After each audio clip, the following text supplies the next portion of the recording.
नमस्कार बंधुসকল আপোনালোকে চাই আছে এছামিছ অনলাইন হেল্প ইউটিউব চেনেল। বন্ধুসকল প্ৰতিদিনৰ দৰে আজিও কেইবাটা গুৰুত্বপূৰ্ণ খবৰ লৈ আহিছোঁ আপোনালোকৰ মাজলৈ। খুব এটা গুৰুত্বপূৰ্ণ ভিডিঅ' আপোনালোকে ভিডিঅ'টো শেষলৈ চাই থাকিব। বন্ধুসকল প্ৰথম খবৰটিয়ে হৈছে মোগল কোন। অসমত মোগলৰ বংশধৰ কোন কোন আছে? মাদ্ৰাছা কিয় বন্ধ হ'ব লাগে? বিজেপি নেতা মমিনুল্লাহৰ বিস্ফোৰক সংবাদ মেল। মোগল কোন? মুখ্যমন্ত্ৰী সৰ্বানন্দ সোণোৱালে ৰাজ্যত এতিয়াও মোগলৰ আক্ৰমণ চলি আছে বুলি ৰাজহুৱাকৈ কৰা মন্তব্যৰ পিছতে ৰাজ্যজুৰি বিষয়টোৱে বিশেষ চৰ্চা লাভ কৰিছে। এইবাৰ মোগল আৰু মাদ্ৰাছাৰ বিষয়ৰ ওপৰত বিজেপি নেতা মমিনুল্লাহৰ সংবাদ মেল যোগে মুখ্যমন্ত্ৰীয়ে কোনসকলক মোগল আখ্যা দিছে সেই বিষয়ে কেতবোৰ তাৎপৰ্যপূৰ্ণ মন্তব্য কৰে বিজেপি নেতাজনে। বিজেপি নেতা মমিনুল্লাহৰ মন্তব্য। বিজেপি নেতা মমিনুল্লাহলে কি কৈছে চাওক। মোগলৰ আক্ৰমণ এতিয়াও আছে বুলি কৰা মুখ্যমন্ত্ৰীৰ মন্তব্য কেতবোৰ ৰাজনৈতিক শক্তিয়ে ধৰ্মীয় ৰহণ সনাৰ চেষ্টা কৰিছে। ধৰ্মীয় মেৰুকৰণেৰে বাংলাদেশী মূলৰ মুছলমানৰ ভোট বিচাৰিছে একাংশ শক্তিয়ে। সংস্কৃতি, ভাষা, সত্ৰ, ৰাষ্ট্ৰীয় উদ্যান, জনজাতীয় অঞ্চল আগ্ৰাসন কৰা সকলকে মুখ্যমন্ত্ৰীয়ে মোগল বুলি কৈছে। প্ৰফুল্ল কুমাৰ মহন্তই অসম চুক্তিৰে যাক ৰাতিটোৰ ভিতৰতে ভাৰতীয় কৰিলে সেইসকল মোগলৰ বংশধৰ। প্ৰফুল্ল কুমাৰ মহন্ত মোগলৰ বংশধৰ। মোগল মানেই মুছলমান নহয়। ৰামসিংহ মোগলৰ সেনাপতি আছিল। মোগল গৌৰৱ গগৈ হ'ব পাৰে। ৰকিবুল, বদৰুদ্দিন, ৰিপুন কৃষক নেতা হ'ব পাৰে। সামাজিক অৰ্থনৈতিক যুদ্ধ দি যাম আমি এই চাম মোগলৰ বিৰুদ্ধে। লাচিত বৰফুকনৰ মোগলৰ বিৰুদ্ধে যুঁজত ইছমাইল অৰ্থাৎ বাঘ হাজৰিকা আছিল। খিলঞ্জীয়া মুছলমানৰ সকলো সময়তে অৰিহণা আছিল আৰু আছে। সাহিত্য সভাত কম্পিউটাৰ দি কুৱেটৰ পৰা কলহ আনি নিজকে খিলঞ্জীয়া হ'বলৈ যোৱাসকল মোগলৰ বংশধৰ। পূৰ্ববংগীয় মুছলমানৰ লগত আমাৰ সম্পৰ্ক নাই, নাছিল আৰু নাথাকে। একাংশ এতিয়া মোগল মাদ্ৰাছাক লৈ মেৰুকৰণ কৰিবলৈ গৈছে। ৰাজ্য চৰকাৰে বন্ধ কৰিব নেকি মাদ্ৰাছা? কি ক'লে মমিনুল্লাহলে চাওক। চৰকাৰে মাদ্ৰাছা বন্ধ কৰিবলৈ লোৱা নাই। চৰকাৰে কিছুমান বিদ্যালয়হে বন্ধ কৰিবলৈ লৈছে। মাদ্ৰাছা লেবেল থকা বিদ্যালয় বন্ধ কৰিবলৈ লৈছে যিবোৰ ৰঘুমলাৰ দৰে জন্ম হৈছে। চাহানুৰৰ দৰে জেহাদীৰ আশ্ৰয়স্থল মাদ্ৰাছা আছিল, য'ত আৰবীয় সভ্যতাহে শিকোৱা হয়। ইছলামে কৈছে যি দেশত থাকিবা তাৰ ভাষা সংস্কৃতি গ্ৰহণ কৰা। বদৰুদ্দিন আজমলকে ধৰি কিছু ধৰ্মীয় নেতাই NGOৰ বাবে বহিৰাষ্ট্ৰৰ পৰা ধন আনে। বিষয়টো চৰকাৰে তদন্ত কৰিব লাগে। বন্ধুসকল, তাৰপিছত 2 নম্বৰ খবৰটিয়ে হৈছে 2021ত বিজেপিয়ে খাব মুখ থেকেচা। 30তকৈ কম আসন পাব বিজেপিয়ে। 2021ৰ নিৰ্বাচনত ঐক্যবদ্ধভাৱে যুঁজিব আঞ্চলিক শক্তিয়ে। 2021ত বিজেপিয়ে ক্ষমতাৰ পৰা আঁতৰিব। 30খনতকৈ কম আসনেৰে বেয়াকৈ মুখ থেকেচা খাব বিজেপিয়ে। এই মন্তব্য নৱগঠিত অসম জাতীয় পৰিষদৰ মুখ্য সমন্বয়ক অদীপ কুমাৰ ফুকনৰ। সৌদ অসম ছাত্ৰ সন্থা আৰু অসম জাতীয়তাবাদী যুৱ ছাত্ৰ পৰিষদৰ উদ্যোগত জন্ম লাভ কৰা অসম জাতীয় পৰিষদৰ নৱেম্বৰৰ শেষত প্ৰথমখন পূৰ্ণাংগ অভিৱৰ্তন অনুষ্ঠিত হ'ব। শুকুৰবাৰে গুৱাহাটীৰ কুমাৰ ভাস্কৰ নাট্য মন্দিৰ প্ৰেক্ষাগৃহত অনুষ্ঠিত অসম জাতীয় পৰিষদৰ গুৰুত্বপূৰ্ণ সভাখনতেই ৰাজ্যিক যুৱ আহ্বায়ক সমিতি, যুৱ বাহিনীৰ কেন্দ্ৰীয় কমিটি গঠন কৰাৰ উপৰিও ৰাজ্যৰ বিভিন্ন প্ৰান্তৰ শতাধিক যুৱকে নতুন দলটোক যোগদান কৰে। নৱগঠিত আঞ্চলিক দল AJPৰ নেতৃত্বে অসম গণ পৰিষদৰ সভাপতি অতুল বৰাক কটু ভাষাৰে সমালোচনা কৰে। অনুষ্ঠানত দলটোৰ মুখ্য সমন্বয়কসকল ক্ৰমে জগদীশ ভূঞা, অদীপ কুমাৰ ফুকন, চিত্তৰঞ্জন বসুমতাৰী প্ৰমুখ্য আন নেতাসকল উপস্থিত আছিল। উক্ত সভাতে ৰাজ্যৰ আটাইকেইখন জিলাৰ পৰা অহা যুৱ প্ৰতিনিধিৰ মাজৰ পৰা 11গৰাকী মুখ্য আহ্বায়ক আৰু 75গৰাকী ৰাজ্যিক আহ্বায়ক বাছনি কৰি এখন আহ্বায়ক সমিতি গঠন কৰা হয়। শুকুৰবাৰে ঘোষণা হোৱা মুখ্য আহ্বায়কসকল হ'ল ক্ৰমে লাকিমণি বৰুৱা, ডক্টৰ দুলেন বৰা, আমিৰ হুছেইন, ডাক্তৰ লক্ষ্যজ্যোতি বৰা, দীপাংকৰ দলে, চন্দ্ৰপল বৰুৱা, দীপাংকৰ সোণোৱাল, বিতুল চতিয়া, কুশল কুজুৰ, নিভা দত্ত আৰু নমল বৰা। বন্ধুসকল, তাৰপিছত 3 নম্বৰ খবৰটিয়ে হৈছে চৰকাৰী আইন নিৰ্দেশনা জাননী সাধাৰণ ৰাইজে বুজি পোৱাকৈ লিখক। উচ্চতম ন্যায়ালয়ত দাখিল কৰিলে আবেদন। সচৰাচৰ সংসদত গৃহীত আইন, চৰকাৰী অধ্যাদেশ, নিৰ্দেশনা জাননী আদি সাধাৰণ ৰাইজৰ বোধগম্য নহয়।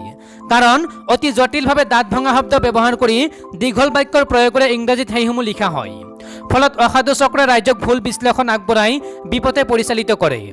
ইয়াৰ পৰা পৰিত্ৰাণ পাবলৈ এতিয়া উচ্চতম ন্যায়ালয়ৰ কাষ চাপিছে সুভাষ বিজয়ৰণ নামৰ এজন ব্যক্তি। তেওঁ সৰ্বোচ্চ ন্যায়ালয়ত এখন লেখ আবেদন দাখিল কৰিছে। লেখ আবেদনখনৰ শুনানি গ্ৰহণ কৰি বৃহস্পতিবাৰে দেশৰ মুখ্য ন্যায়াধীশ শাৰদ অৰবিন্দ ববড়ে এই সন্দৰ্ভত কেন্দ্ৰীয় চৰকাৰক মতামত দিবলৈ নিৰ্দেশ দিছে। আবেদনকাৰীয়ে আবেদনৰ যোগেদি আইন মহাবিদ্যালয়ত সাধাৰণ ইংৰাজীত আইনী লিখন শীৰ্ষক এটা বিষয় পাঠ্যক্ৰমত অন্তৰ্ভুক্ত কৰাৰো পোষকতা কৰিছে। অধিবক্তাসকলে ন্যায়ালয়ত যাতে দাঁত ভঙা শব্দ ব্যৱহাৰ নকৰি সাধাৰণ ভাষাত যুক্তি প্ৰদান কৰে এই দিশতো পদক্ষেপ বিচাৰিছে আবেদনকাৰীয়ে। বন্ধুসকল, তাৰপিছত 4 নম্বৰ খবৰটিয়ে হৈছে নৱেম্বৰৰ পৰা বন্ধ হ'ব মাদ্ৰাছা শিক্ষা। কি হ'ব শিক্ষকসকলৰ, ক'লে মন্ত্ৰী হিমন্ত বিশ্ব শৰ্মাই। নৱেম্বৰৰ পৰা ৰাজ্যত বন্ধ হ'ব মাদ্ৰাছা শিক্ষা, চৰকাৰী সাধাৰণ শিক্ষালৈ ৰূপান্তৰ হ'ব মাদ্ৰাছা শিক্ষা। শুকুৰবাৰে শিৱসাগৰত এই মন্তব্য কৰে শিক্ষামন্ত্ৰী ডক্টৰ হিমন্ত বিশ্ব শৰ্মাই। মন্ত্ৰীগৰাকীয়ে কয় যে শিক্ষকসকল থাকিবই, কাৰো চাকৰি নাযায়, আধুনিক শিক্ষাৰ বিষয়সমূহ থাকিব, নাথাকিব ধৰ্মীয় শিক্ষা। বৰ্তমানৰ মাদ্ৰাছা নামটো গুচি সেই নামেৰে পৰিচিত হ'ব বিদ্যালয়সমূহ, ভংগ হ'ব মাদ্ৰাছা বোৰ্ড, পৰীক্ষাসমূহ সেৱা আৰু কাউন্সিলৰ অধীনত হ'ব। শুকুৰবাৰে শিৱসাগৰত দিখৌ নদীৰ ওপৰত নতুন দলঙৰ আধাৰশিলা স্থাপন কৰে মন্ত্ৰী হিমন্ত বিশ্ব শৰ্মাই। চিৰিপুৰীয়া ঘাট ডিচিএল সংযোগী দলঙৰ আধাৰশিলা স্থাপন কৰে। দলংখনৰ দৈৰ্ঘ্য হ'ব 161.26 মিটাৰ। ব্যয় ধাৰ্য কৰা হৈছে 18 কোটি টকা। অনুষ্ঠানত উপস্থিত থাকে মন্ত্ৰী যোগেন মোহন আৰু সাংসদ কামাখ্যা প্ৰসাদ তাছাও। বন্ধুসকল, তাৰপিছৰ 5 নম্বৰ খবৰটিয়ে হৈছে কৰোনাৰ চিকিৎসা ৰেমডিচিভিৰ উপযোগী নহয়, জনালে বিশ্ব স্বাস্থ্য সংস্থা চমুকৈ WHO। বিশ্ব স্বাস্থ্য সংস্থা চমুকৈ WHO কৰোনাৰ চিকিৎসাত ৰেমডিচিভিৰ দৰৱৰ ব্যৱহাৰ কাৰ্যত বাতিল কৰিছে। সংস্থাৰ দাবী যে এই এণ্টিভাইৰেল দৰৱবিধ ব্যৱহাৰৰ ফলত কৰোনা ৰোগীৰ কোনো উপকাৰ নহয়। ইয়াৰ ফলত কৰোনা ৰোগীয়ে চিকিৎসালয়ৰ পৰা সোনকালে মুক্তি পাইছে নে মৃত্যুৰ হাৰ কমিছে সেয়া একো হোৱা নাই। বাতৰি অনুসৰি WHO আয়োজন কৰা ক্লিনিকেল ট্ৰায়েলত পোৱা তথ্য অনুসৰি ৰেমডিচিভিৰ নামৰ দৰৱটো কৰোনা ৰোগীৰ কোনো উপকাৰত নাহে আৰু যিখিনি লাগে সেয়া অতি সামান্য। WHO এতিয়া অৱশ্যে ট্ৰায়েলৰ ফলাফল প্ৰকাশ কৰা নাই। সংস্থাটোৱে 30খনতকৈ অধিক দেশৰ 11,264 জন ৰোগীৰ ওপৰত সমীক্ষা চলাই এই সিদ্ধান্তত উপনীত হৈছে। ইয়াৰ পূৰ্বে মাৰ্কিন গৱেষকসকলে দাবী কৰিছিল যে এণ্টিভাইৰেল দৰৱ ৰেমডিচিভিৰ মানৱ শৰীৰত কৰোনা ভাইৰাছৰ বংশবৃদ্ধি ৰোধ কৰাত সহায় কৰে। আন একাংশ চিকিৎসকে ৰেমডিচিভিৰে হাওঁফাওঁৰ সংক্ৰমণ ৰোধ কৰাত সাহায্য কৰা বুলিও দাবী কৰিছিল, যাৰ ফলত কৰোনা আক্ৰান্ত ৰোগীৰ মৃত্যুৰ হাৰ হ্ৰাস পায়। বৰ্তমান গোটেই বিশ্বতে চিকিৎসকসকলে এই এণ্টিভাইৰেল দৰৱটো চিকিৎসাৰ বাবে ব্যৱহাৰ কৰি আছে, কিন্তু WHOৰ সমীক্ষাই বিষয়টো গুৰুত্বহীন কৰি তুলিলে। ইয়াৰ পূৰ্বে WHO মেলেৰিয়াৰ দৰৱ হাইড্ৰক্সি ক্লৰোকুইন ব্যৱহাৰক লৈও আপত্তি দৰ্শাইছিল আৰু ইয়াৰ ব্যৱহাৰ বন্ধ কৰি দিছিল। বন্ধুসকল, তাৰপিছৰ 6 নম্বৰ খবৰটিয়ে হৈছে চীনক নতুন প্ৰত্যাহ্বান ভাৰতৰ, এয়াৰ কণ্ডিশ্যনৰ আমদানিত নিষেধাজ্ঞা আৰোপ কৰা হ'ল। মোদী চৰকাৰে স্বনিৰ্ভৰশীল ভাৰতৰ নিৰ্মাণৰ ক্ষেত্ৰত আন এক পদক্ষেপ গ্ৰহণ কৰে আৰু চীনৰ বাবে গুৰুতৰ বিপৰ্যয়ৰ কাৰণ হৈ উঠিছে। কেন্দ্ৰীয় চৰকাৰে ঘৰুৱা উৎপাদন বৃদ্ধিৰ বাবে ৰেফ্ৰিজাৰেণ্টৰ লগতে এয়াৰ কণ্ডিশ্যনৰ চমুকৈ AC আমদানি নিষিদ্ধ কৰিছে। মোদী চৰকাৰৰ এই সিদ্ধান্তত চীন চৰকাৰৰ লগতে দেশখনৰ ব্যৱসায়ীসকলক বাৰুকৈ আঘাত কৰিব। দৰাচলতে ভাৰতৰ AC বজাৰ হৈছে প্ৰায় 40,000 কোটি টকা আৰু ভাৰতে দেশখনৰ প্ৰয়োজনীয়তা অনুসৰি চীনৰ পৰা প্ৰায় 28% ইম্পৰ্ট আমদানি কৰে। বহু ক্ষেত্ৰত ACৰ 80 পৰা 100% আমদানি কৰা হয় চীনৰ পৰা। অন্যহাতে মুখ্যতঃ চীন আৰু থাইলেণ্ডৰ পৰা দেশখনলৈ এয়াৰ কণ্ডিশ্যনাৰসমূহ আমদানি কৰা হয়। চৰকাৰী পৰিসংখ্যা অনুসৰি ভাৰতে দুখন দেশৰ পৰা 90% পৰ্যন্ত সামগ্ৰী আমদানি কৰে। ইয়াৰ পূৰ্বে কেন্দ্ৰীয় চৰকাৰে জুলাই মাহত টেলিভিছন ছেটৰ আমদানি বন্ধ ৰাখিছিল।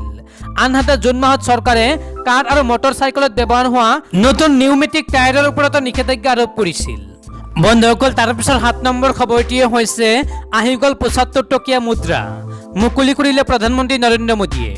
শুকুৰবাৰে দেশত মুকলি কৰা হ'ল নতুন 75 টকীয়া মুদ্ৰা। প্ৰধানমন্ত্ৰী নৰেন্দ্ৰ মোদীয়ে মুকলি কৰে এই 75 টকীয়া মুদ্ৰা।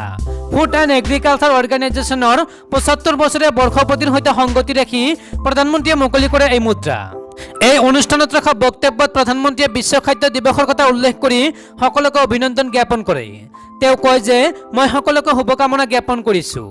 সমগ্ৰ বিশ্বত পুষ্টিহীনতা দূৰ কৰাৰ উদ্দেশ্যে যিসকলে কাম কৰি আছে সকলোকে জনাইছোঁ ধন্যবাদ। বন্ধুসকল, তাৰপিছৰ 8 নম্বৰ খবৰটিয়ে হৈছে ভাৰতৰ তুলনাত পাকিস্তান আফগানিস্তান কৰোনা নিয়ন্ত্ৰণত সফল হৈছে। এই মন্তব্য কংগ্ৰেছ নেতা ৰাহুল গান্ধীৰ। বিজেপি নেতৃত্বাধীন কেন্দ্ৰীয় চৰকাৰে গ্ৰহণ কৰা নীতিসমূহৰ বিৰুদ্ধে সদাসৰব হৈ থকা কংগ্ৰেছ নেতা ৰাহুল গান্ধীয়ে এইবাৰ কৰোনা নিয়ন্ত্ৰণৰ বাবে ভাৰত চৰকাৰে গ্ৰহণ কৰা নীতিক তীব্ৰ সমালোচনা কৰিছে। কোভিড-19 নিয়ন্ত্ৰণত ভাৰত চৰকাৰ ব্যৰ্থ হোৱা বুলি মন্তব্য কৰি ৰাহুল গান্ধীয়ে কয় যে বিজেপি চৰকাৰে আৰু এটা বিশেষ উপলব্ধি লাভ কৰিছে। বৰ্তমান পাকিস্তান আৰু আফগানিস্তানে কোভিড-19 নিয়ন্ত্ৰণত ভাৰততকৈ ভাল প্ৰদৰ্শন কৰিছে। ৰাহুল গান্ধীয়ে জিডিপি সম্বন্ধীয় তথ্যৰ এটা টুইট কৰি চৰকাৰক সমালোচনা কৰা দেখা গৈছে। তেওঁৰ টুইটত সংলগ্ন হৈ থকা তথ্য অনুসৰি 2020-21 বৰ্ষত ভাৰতৰ জিডিপি ঋণাত্মক 10.30% হ'ব বুলি অনুমান কৰা হৈছে। ইয়াৰ বিপৰীতে পাকিস্তানৰ ঋণাত্মক 5% আৰু আফগানিস্তানৰ ঋণাত্মক 4.60% দেখুৱাইছে। আনহাতে ভূটানৰ জিডিপি 0.60%, নেপালৰ 2.50%, বাংলাদেশৰ 3.80%, ম্যানমাৰৰ 2% আৰু চীনৰ 1.90% বৃদ্ধি পাব বুলি উল্লেখ আছে। উল্লেখযোগ্য যে বৰ্তমান ভাৰতত কোভিড আক্ৰান্তৰ মুঠ সংখ্যা 73,70,468 গৰাকী। আনহাতে পাকিস্তানত কোভিড আক্ৰান্তৰ সংখ্যা 3,21,877 গৰাকী আৰু আফগানিস্তানত 40,026 জন। মন কৰিবলগীয়া কথাটো হ'ল পাকিস্তান আফগানিস্তানৰ তুলনাত ভাৰতৰ জনসংখ্যা বহু পৰিমাণে বেছি। ইয়াৰ উপৰি এই দুয়োখন দেশৰ তুলনাত ভাৰতত বহু বেছি টেষ্ট কৰা হৈছে, যাৰ বাবে কৰোনা আক্ৰান্তৰ সংখ্যা বৃদ্ধি পোৱা বুলি বিশেষজ্ঞসকলে মন্তব্য কৰিছে। এই পৰ্যন্ত ভাৰতত 9 কোটিৰো অধিক লোকৰ টেষ্ট কৰাৰ বিপৰীতে পাকিস্তানত 40 লাখ আৰু আফগানিস্তানত 1,15,962 গৰাকী লোকক টেষ্ট কৰা হৈছে। বন্ধুসকল, তাৰপিছত 9 নম্বৰ খবৰটিয়ে হৈছে 40 লাখ টকাত বিক্ৰী হৈছিল অসম আৰক্ষীৰ এছআই পৰীক্ষাৰ প্ৰশ্ন কাকত। কেনেকৈ লিক হৈছিল প্ৰশ্ন কাকত? পোহৰলৈ আহিছে বহু চাঞ্চল্যকৰ তথ্য। ৰাজ্যক পোৱা অসম আৰক্ষী উপ পৰিদৰ্শকৰ নিযুক্তি পৰীক্ষাৰ কেলেংকাৰীৰ ন তথ্য পোহৰলৈ আহিছে। 40 লাখ টকাত বিক্ৰী হৈছিল পৰীক্ষাৰ প্ৰশ্ন কাকত। 40 লাখৰ বিনিময়ত SP কুমাৰ সঞ্জিত কৃষ্ণই প্ৰশ্ন কাকতৰ চুক্তি কৰিছিল ৰুবুলৰ সৈতে। কৰিমগঞ্জৰ SPৰ বাংলতে ৰুবুল হাজৰিকাৰ পৰা 40 লাখ টকা লৈছিল সঞ্জিত কৃষ্ণই। বৰ্তমান CIDৰ জেৰাত পোহৰলৈ আহিছে বিস্ফোৰক তথ্য। জানিব পৰা মতে গুৱাহাটীৰ পৰা প্ৰশ্ন কাকত কঢ়িয়াই নিয়া ৰিজাৰ্ভৰ বিষয়াক ফোন কৰিছিল সঞ্জিতৰ দেহৰক্ষীয়ে। সঞ্জিতৰ দেহৰক্ষীয়ে ফোনযোগে প্ৰশ্ন টোপোলা লৈ যাবলৈ দিছিল SPৰ বাংললৈ। নিশা 10:30 SPৰ বাংলত গুৱাহাটীৰ পৰা গৈ পাইছিল প্ৰশ্নৰ টোপোলা। সেই সময়ত অক্ষয় চান্দ বৈদ্যৰ গাড়ীৰে গৈ বাংলত উপস্থিত হৈছিল ৰুবুল হাজৰিকা। 18 ছেপ্টেম্বৰত প্ৰশ্ন কাকতৰ চুক্তি সম্পন্ন হৈছিল SPৰ বাংলত। সেইদিনা নিশা কৰিমগঞ্জৰ পুলিচ গেষ্ট হাউচত আছিল ৰুবুল আৰু ড্ৰাইভাৰ। কৰিমগঞ্জৰ 2টা কেন্দ্ৰত অনুষ্ঠিত হৈছিল এছআই নিযুক্তিৰ পৰীক্ষা। উল্লেখযোগ্য যে ধনৰ বাবে 2টা ফৌজৰ মাজত বিবাদৰ সৃষ্টি হয় আৰু তেতিয়া এটা ফৌজে লিক কৰে প্ৰশ্ন কাকত। উল্লেখযোগ্য যে বিভিন্ন পৰীক্ষাৰ পূৰ্বে একাংশ দালাল চক্ৰ সক্ৰিয় হৈ পৰে আৰু আমোলা বিষয়ক ধনৰ বিনিময়ত মেনেজ কৰি শিক্ষিত নিবনুৱাৰ মূৰত ৰাম টাঙন সদায়।